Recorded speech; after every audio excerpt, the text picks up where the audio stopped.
Today we are going to discuss about exercise 26A। Question समझते हैं क्या कह रहा है।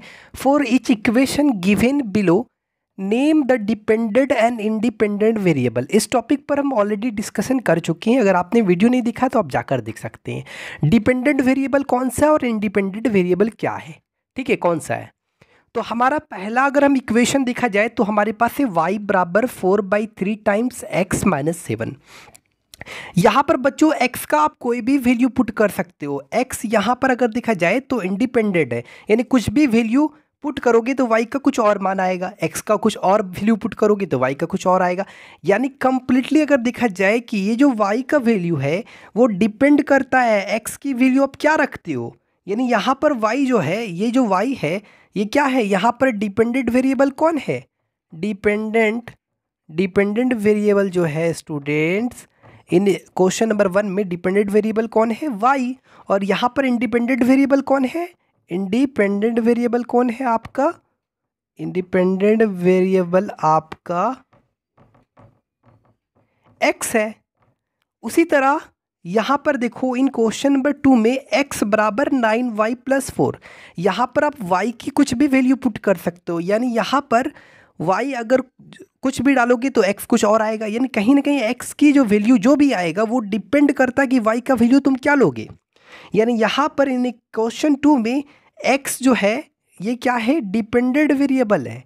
x जो है डिपेंडेंट वेरिएबल है इन क्वेश्चन नंबर 2 में, और y जो है इंडिपेंडेंट है, यानी y के जगह कुछ भी डाल सकते हो, इंडिपेंडेंट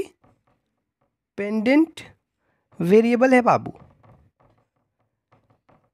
उसके बाद इन क्वेश्चन नंबर 3 में देखना बाबू, x बराबर 5y प्लस 3, यहाँ पर देखा जाए तो y का कुछ भी वैल्यू डाल सकते हो आप यहाँ पर। यानी कहीं ना कहीं कुछ भी y का कुछ और वैल्यू डालोगे तो x भी कुछ और आएगा।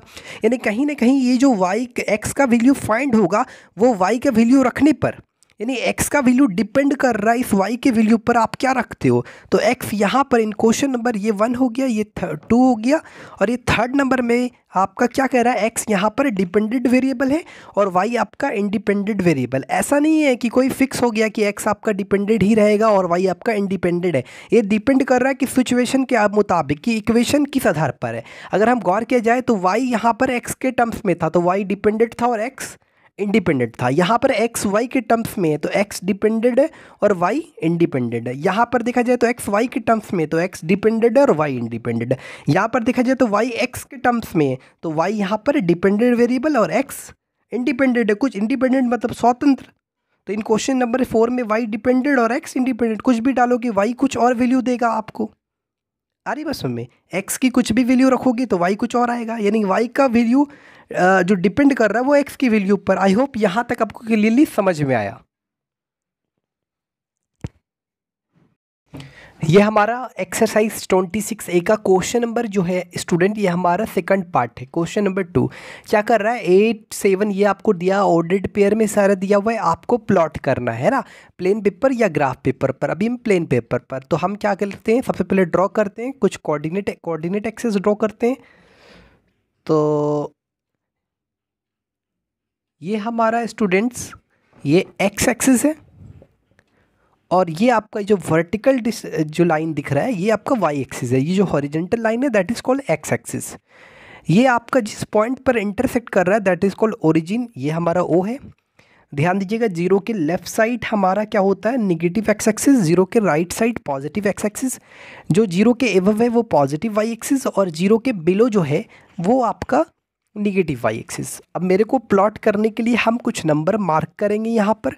तो यहाँ पर हम 1 2 and 3 4 5 6 7 इस तरह से मार्क कर लेंगे। फिर यहाँ पर भी क्योंकि ये निगेटिव है तो हम क्योंकि वाई डैश है, क्योंकि निगेटिव डायरेक्शन है आपका तो हम निगेटिव लेंगे, -2 -3 -4 -5। बिल्कुल सेम ऊपर की ओर भी करेंगे हम इस तरह से 1 2 3 4 5 6 and 7। बिल्कुल जीरो के इस साइड करेंगे जो कि लेफ्ट साइड है, जो कि हमारा निगेटिव एक्स एक्सिस है, तो हमको निगेटिव नंबर लेना पड़ेगा, -1 -2, निगेटिव एक्स एक्सिस यहाँ पर एक्स डैश से डिनोट करते, पॉजिटिव आपका पॉजिटिव वाई एक्सिस तो वाई और नेगेटिव वाई एक्सिस तो वाई डैश, यहाँ पर पॉजिटिव एक्स एक्सिस तो केवल एक्स। -3, -4, -5, -6, -7। ध्यान दीजिए एक्स जो एक्स एक्सिस पर जो भी हमने मार्क किया है वो एक्स का कोऑर्डिनेट कहलाता, वाई एक्सिस पर जो हमने मार्क किया है नंबर वो वाई का कोऑर्डिनेट कहलाता। ये भी चीज़ आपको पता है। इसको हम दूसरे तरीके में से ये कह सकते हैं कि जो हॉरिजॉन्टल डिस्टेंस है जैसे 0 से 1 तक है यहाँ तक, तो इसका ये मतलब हुआ कि एक्स का जो कोऑर्डिनेट है 1 है, दूसरे तरीके से भी कह सकते हैं। और वर्टिकल डिस्टेंस जैसे यहाँ 0 से 1 गया तो ये वाई का कोऑर्डिनेट कितना 1, 2 तक गया तो एक्स यानी हॉरिजॉन्टल डिस्टेंस 2 तक है तो एक्स का कोऑर्डिनेट 2। ठीक है, अब यहाँ पर ध्यान रखिए जो रहता है ये आपको ऑर्डर्ड पेयर में रहता है और फर्स्ट कंपोनेंट को एक्स का कोऑर्डिनेट कहते हैं और सेकंड कंपोनेंट को वाई का कोऑर्डिनेट। यहाँ पर देखा जाए एक्स का कोऑर्डिनेट 8 है, यानी हॉरिजॉन्टल डिस्टेंस आपको 8 तक लेना है। तो 8 कहाँ पर है, यहाँ पर 8 जो है ना पॉजिटिव है तो पॉजिटिव एक्स एक्सिस लेना है तो 0 के राइट साइड में जाएंगे तो यहाँ पर 8 है। उसके बाद y का कोऑर्डिनेट यानी x का कोऑर्डिनेट 8, y का कोऑर्डिनेट 7, यानी वर्टिकल डिस्टेंस आपका 7, ये वर्टिकल डिस्टेंस यानी खड़ी यानी 7 यहाँ है। तो जो पॉइंट्स बनेगा हमारा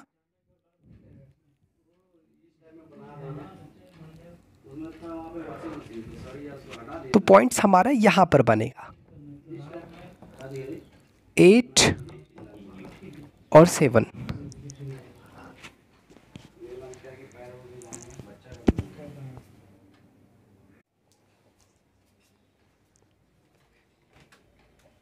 बिल्कुल सेम हमारा स्टूडेंट्स, हम क्वेश्चन नंबर जो सेकंड का ये 2 का 1 पार्ट है, ये 2 का 2 पार्ट है। इसमें देखते हैं x का कोऑर्डिनेट 3 है। देखो ये सारे पॉइंट्स को प्लॉट करना है एक ही ग्राफ पर, एक ही प्लेन पर, है ना। इसके लिए अलग से प्लॉट नहीं करना है, ठीक है, अलग से उसको ड्रॉ नहीं करना है।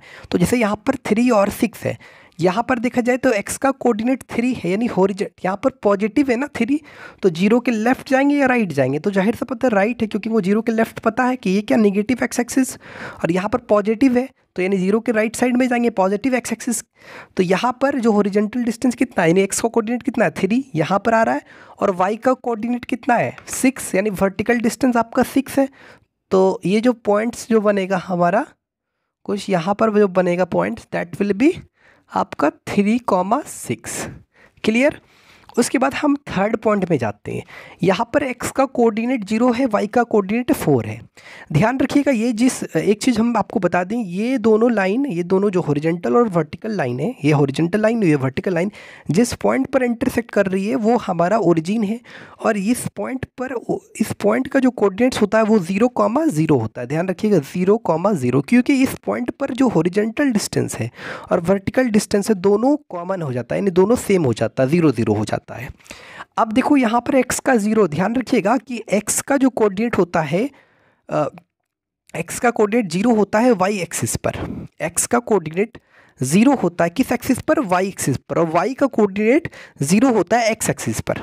ठीक है, क्योंकि देखो x एक्सिस पर y का कोऑर्डिनेट 0 क्यों हो रहा है, x एक्सिस पर y का कोऑर्डिनेट 0 क्यों हो रहा है, क्योंकि वर्टिकल डिस्टेंस 0 है, और y एक्सिस पर x का वैल्यू क्यों 0 हो रहा है, क्योंकि हॉरिजॉन्टल डिस्टेंस 0 है। ठीक है, तो जाहिर सा बात है ये यहाँ पर ये x का कोऑर्डिनेट 0 है, तो x का कोऑर्डिनेट 0 कहाँ होता है, y एक्सिस पर, तो ये जो 0,4 है किस पॉइंट पर लाई करेगा, y एक्सिस पर लाई करेगा, तो ये 0 और y का कोऑर्डिनेट कितना है 4 यानी वर्टिकल डिस्टेंस 4, यहाँ पर पॉइंट्स हमारा बनेगा दैट विल बी 0,4। उसके बाद आता है ये हमारा पॉइंट्स ऑफ इंटरसेक्शन है, यानी कि जिस पॉइंट पर ओरिजिन है। उसके बाद 0,-4। अब देखो 0 आपको पता है ये लाई तो y एक्सिस पर ही करेगा ये भी, लेकिन यहाँ -4 है, यानी -4 है, यानी ये तो y कितना, y का कितना दिया है -4, यानी निगेटिव ऑफ y एक्सिस का निगेटिव किधर, इधर आएंगे नीचे जो हमारा वर्टिकल डिस्टेंस है।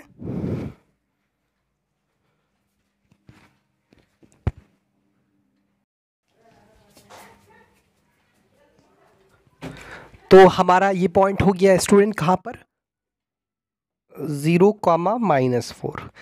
अब हम क्वेश्चन नंबर 4 में देखेंगे यहाँ पर क्या है सॉरी क्वेश्चन नंबर 5 में देखेंगे 2 का पार्ट में x का जो कोऑर्डिनेट है यानी जो हॉरिजॉन्टल डिस्टेंस है दैट इज गिवन 3, ये पॉजिटिव है तो हम ओरिजिन के राइट साइड में जाएंगे यहाँ से 3, हॉरिजेंटल डिस्टेंस कितना लेना है 3, यानी हॉरिजेंटल डिस्टेंस मतलब एक्स का कोऑर्डिनेट, और वर्टिकल डिस्टेंस कितना है -2। तो यहाँ पर -2 है, तो जो पॉइंट बनेगा जैसे इसी के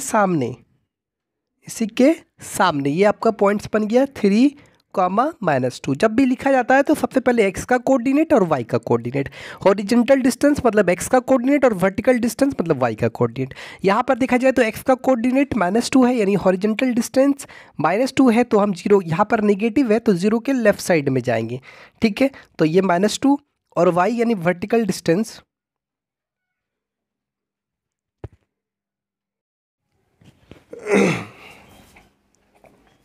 तो हमारा नेक्स्ट जो है स्टूडेंट क्या है, हमारा नेक्स्ट जो है आपका 6 है। क्या दिया हुआ है, एक्स का जो कोऑर्डिनेट है -2 और वाई का कोऑर्डिनेट 5 दिया। एक्स का -2 कहाँ पर है, एक्स का -2 यानी हॉरिजेंटल डिस्टेंस आपका -2 है, यानी ओरिजिन के left side negative x axis negative है, एक्स का -2 और वाई का 5 यानी वर्टिकल डिस्टेंस आपका 5, यानी इसके जस्ट आपको जो पॉइंट्स होगा इस 5 के सामने और -2 के सामने यहाँ बनेगा, यहाँ पर क्या पॉइंट्स होगा -2, 5।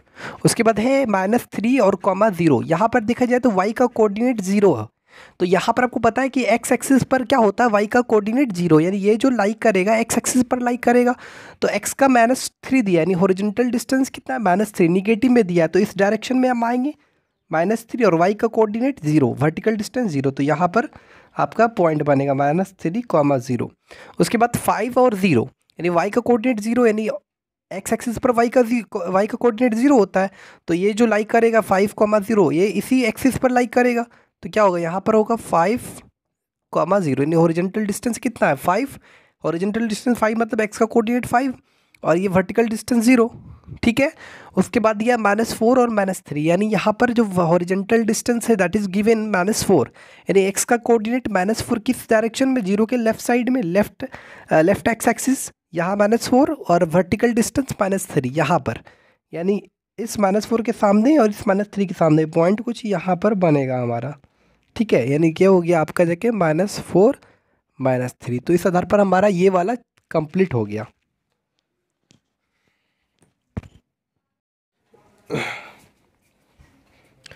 ये हमारा जो स्टूडेंट, ये हमारा थर्ड पार्ट है। क्या कह रहा है, find the value of x and y if, हमारा दिया हुआ है इस थर्ड का 1 पार्ट, सेकंड पार्ट और थर्ड पार्ट। देखो जब दो ऑर्डर्ड पेयर आपस में इक्वल, देखो यहाँ पर ऑर्डर्ड पेयर क्या है, आपस में इक्वल है, तो इनका जो फर्स्ट कंपोनेंट है इनके फर्स्ट कंपोनेंट के इक्वल होगा, और इनका जो सेकंड इस ऑर्डर्ड पेयर का जो सेकंड कंपोनेंट है इस ऑर्डर पेयर का सेकंड कंपोनेंट के इक्वल होगा। यानी हम क्वेश्चन नंबर 1 पहले बनाते हैं आपके सामने, यानी x-1 बराबर, यानी क्वेश्चन नंबर 1 का सॉल्यूशन बता रहे, तो x-1 बराबर 4 हो जाएगा और x का जो वैल्यू होगा दैट विल बी 5, और एक y+3 बराबर 4 हो जाएगा और y का जो वैल्यू होगा दैट विल बी -1। तो ये हमारा हो गया।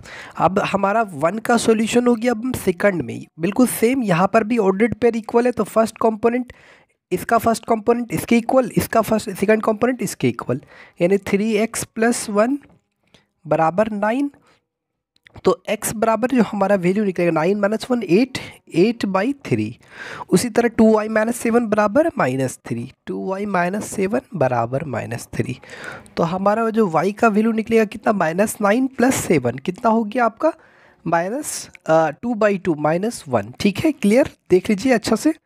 उसके बाद हमारा थर्ड पार्ट का सॉल्यूशन है 5x - 3y बराबर 4 हो जाएगा, 5x - 3y बराबर 4, और एक आपका हो जाएगा y - 3x बराबर -4। इक्वेशन को आपको सॉल्व करने आता है, आप आराम से सॉल्व कर सकते हो। इक्वेशन अगर आप जानते हो कैसे सॉल्व होता है तो आराम से, आप चाहो तो यहाँ पर इसको माइनस यहाँ से कॉमन लेकर इधर भेज सकते हो, तो 3x - y बराबर माइनस प्लस हो जाएगा। ध्यान रखना यहाँ से अगर हमने माइनस कॉमन लिया तो -y + 3x, और इस साइड माइनस प्लस हो जाएगा। तो ये हमारा, इसको इक्वेशन आपको 1 कंसीडर कर लेना है, ये वाला 1 कंसीडर कर लेना, और ये वाला 2 कंसीडर कर लेना है।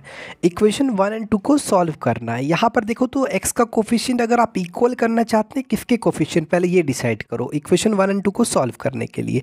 तो आप चाहते हो कि x का कोफिशिएंट को यहाँ पर इक्वल करो, तो ये इसको यहाँ पर x का कोफिशिएंट 3 है तो इस इक्वेशन 1 में 3 से मल्टीप्लाई, और यहाँ पर x का कोफिशिएंट 5 है तो इस इक्वेशन 2 में 5 से मल्टीप्लाई। अब हम फ्रॉम 1 एंड 2 से 1 एंड 2 वी गेट क्या, वी गेट कि 5x माइनस 3y, तो मल्टीप्लाई विथ 3 तो 5 दिया 15, 15x माइनस 9y बराबर 12, और इस साइड हमारा 5 3 जब 15x। ऐसा क्यों कर रहे हैं, क्योंकि हम x के कोफिशिएंट को इक्वल करना चाहते हैं। माइनस 5y बराबर 20। अब ये हो गया, हम इसको सब्ट्रैक्ट कर रहे हैं, ये माइनस ये प्लस और ये माइनस, ये कैंसिल हो गया, प्लस माइनस 9 में 5 गया माइनस 4y। यहाँ पर ये हो गया आपका माइनस 12 4 16 4 20 यानी 8, तो माइनस माइनस कैंसिल, तो y का जो वैल्यू होगा दैट विल बी 2। अब इस y का वैल्यू को आप दिस इक्वेशन में पुट कर दोगे, इक्वेशन 1 में या 2 में पुट कर दोगे तो आराम से x का वैल्यू फाइंड कर सकते हैं। ठीक है, यहाँ तक क्लियर हो गया।